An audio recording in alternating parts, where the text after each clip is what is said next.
Voilà, retour de la pause. On va poursuivre maintenant avec la Côte d'Ivoire et on évoque le retour de Laurent Gbagbo à Abidjan pour la mi-mars. Laurent Gbagbo, bientôt de retour dans son pays, c'est ce qu'ont annoncé mercredi matin ses partisans à Abidjan. Une date est même mise en avant par les proches de l'ancien président à la mi-mars de cette année. Il sera ici avec nous, a déclaré Asso Adou, devant des dizaines de cadres du parti survolté. Le secrétaire général du Front populaire ivoirien pro-Gbagbo se défend toutefois de vouloir forcer la main des autorités. Il reproche tout de même au gouvernement ivoirien de faire traîner les choses en longueur. Asso Adou dit avoir eu au téléphone l'ancien président ce mercredi matin. Laurent Gbagbo lui aurait justement dit d'annoncer sa date au cadre du parti réuni à l'occasion de la création d'un comité national d'accueil. Bon, est-ce que, on va parler d'une date indicative ou de choses très sûres? Parce que je sais qu'un Asso Adou ne sortirait pas faire des annonces comme ça s'il n'a pas eu des assurances auprès du pouvoir. Oui, toujours est-il qu'il n'y a pas eu de précision dans sa date. Donc, on peut aller sur le terrain d'une date indicative. Donc, il a donné jusqu'à un temps, donc la mi-mars. Donc, il n'a pas dit le 1er, le 15 ou bien le 10 mars. Donc, il a donné une période pour dire au plus tard, la mi-mars, M. Laurent Gbagbo souhaiterait revenir dans son pays parce que c'est vrai, nous avions eu vent des actions. Même Kakabe était missionné pour aller parler avec Charles Blé Goudé, avec les anciens leaders qui sont du côté du Ghana en exil. Donc, avec, disons, cette opportunité de rencontrer M. Laurent Gbagbo. Donc, je crois que les discussions ne sont pas encore assez poussées, mais tout peut se faire dans les jours qui viennent. Et pour le peuple, ou bien pour les Ivoiriens, ou bien pour les partisans de Gbagbo, leur souhait, c'est de revoir M. Laurent Gbagbo, l'ancien président, sur le sol ivoirien. Donc, ce n'est qu'une prière intense. Et les cadres du parti, aujourd'hui, aussi doivent tenir des langages qui puissent rassurer, mobiliser, disons, les militants. Et Adou, il est dans cette logique parce qu'il fallait donner un message mobilisateur. Des informations qui puissent décupler les ardeurs. Donc, le fait même d'avoir dit ça au cadre, à certains cadres du parti réunis, vous avez vu tout ce qui a été fait tout autour. Donc, aujourd'hui, on peut rien que souhaiter le retour de M. Laurent Gbagbo. Et là, ça donne un peu de crédit parce que avant la réélection de M. Alassane Ouattara, lui-même l'a dit. Et il a dit que s'il gagnait les élections, donc son premier chantier, c'est de préparer le retour de M. Laurent Gbagbo parce que les gens attendaient Laurent Gbagbo avant la présidentielle. Mais il a eu à le dire que non, mais que les gens n'ont qu'à déchanter. M. Laurent Gbagbo ne reviendra au pays que après la présidentielle et surtout après avoir gagné. Donc je crois on peut être confiant que M. Laurent Gbagbo reviendra ou bien retournera en Côte d'Ivoire, mais est-ce que ça sera à la mi-mars ou bien ça sera après? Donc on ne peut statuer là-dessus. D'accord. Chris Ega, Asso Adou, lui, là, a été quand même, je ne veux pas dire un peu plus clair, mais un peu précis, dit en mi-mars de cette année, il sera de retour avec nous en Côte d'Ivoire. La mi-mars, tout le monde sait quelle date c'est.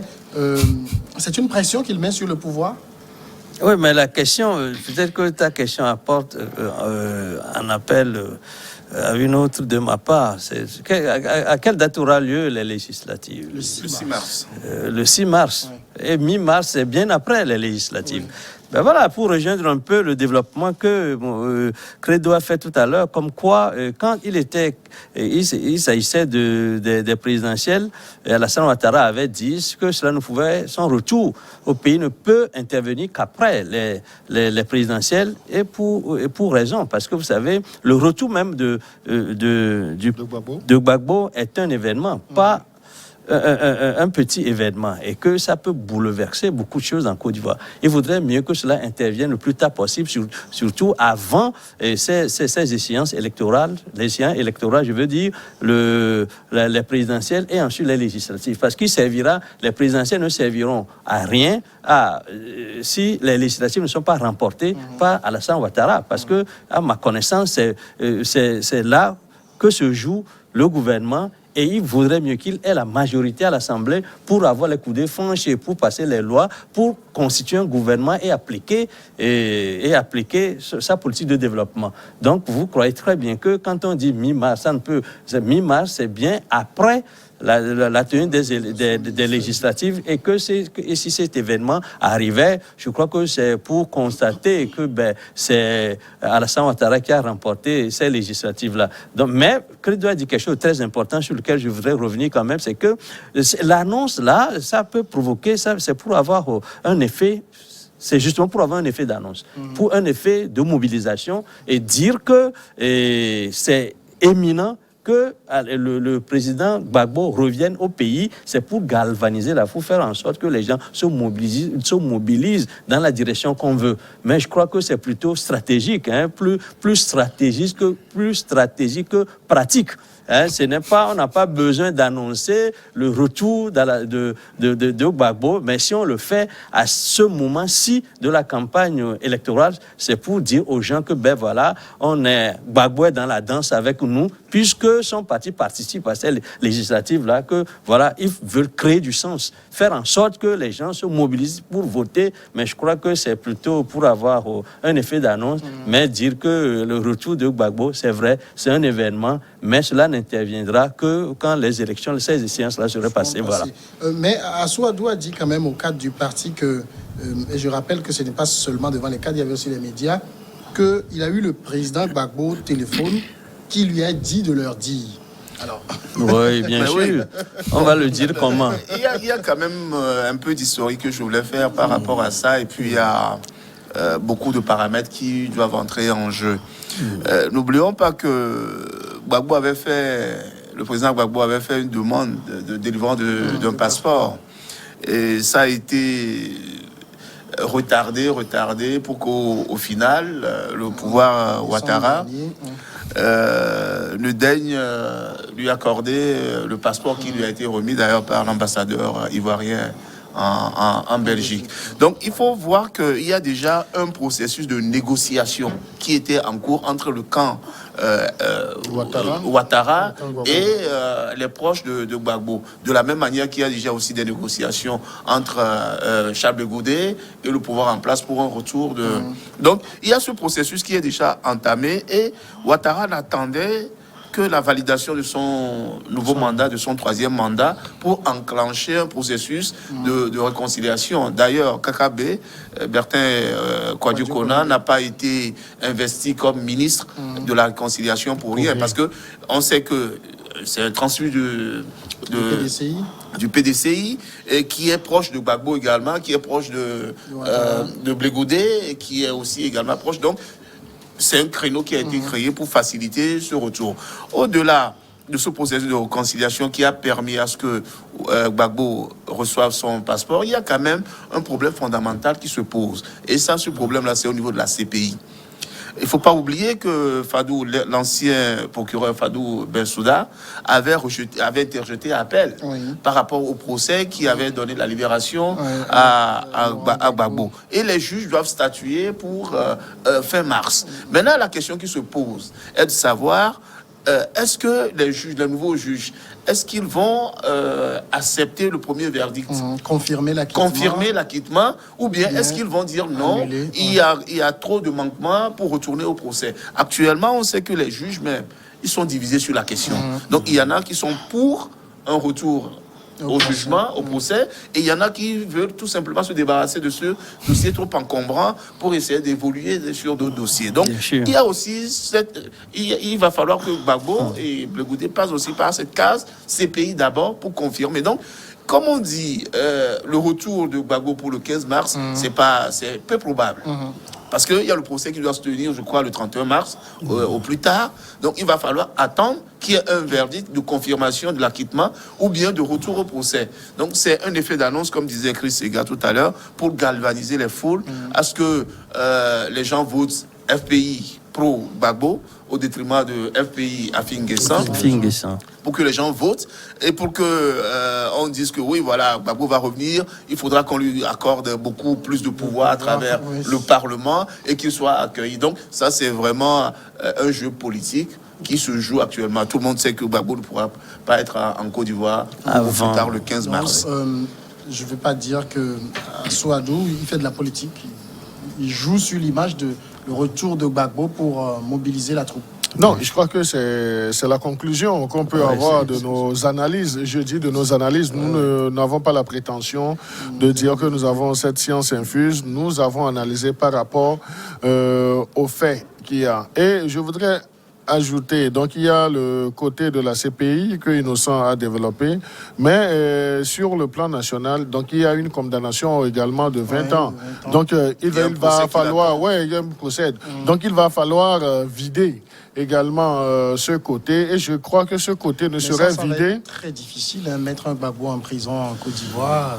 Si vous avez envie de... Non, c'est ça qui se négocie. Non, mais moi, c'est justement cette mission, cette lettre de mission que M. Kakabe a pour aller parler avec le premier acteur le plus concerné, Laurent Gbagbo. Donc, je disais sur ce plateau la semaine passée que nous sommes dans la politique aujourd'hui. Lorsqu'on évoque le nom de Gbagbo, c'est comme si nous sommes dans un système de marché public aujourd'hui.